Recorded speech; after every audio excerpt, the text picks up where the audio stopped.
ሰላም እንዴት ናችሁ? የዶክተር ፀሐይ የዩቲዩብ ቻናል ቤተሰቦች፣ በዛሬው ፕሮግራም በሁለት ሳምንት ብቻ እንዴት ፀጉሮን በፍጥነት እንደሚያሳድጉ እንመለከታለን። ቪዲዮውን እስከ መጨረሻ ይመልከቱ። ወደ ቪዲዮ ከዛ በፊት እነዚህ መንገዶች ሁሉም በቤታችሁ ሆናችሁ መስራት ትችላላችሁ።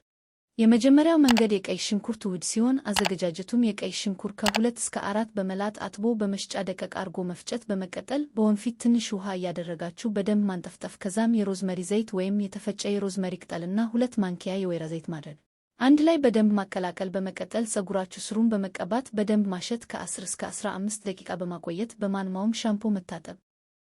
ሌላኛው አሎቬራ ወይም የሬት መቀባት አዘገጃጀት 1 ወይም 2 ትላልቅ ትኩስ ሬት በመቁረጥ አጥባችሁ የውስጡን ጀል በመፈቅፈቅ በዕቃ አድርጎ በሹካ መምታት። የፀጉራችሁን ስር መቀባትና ከ1 ሰዓት እስከ 2 ሰዓት ወይም አሳድሮ መታጠብ።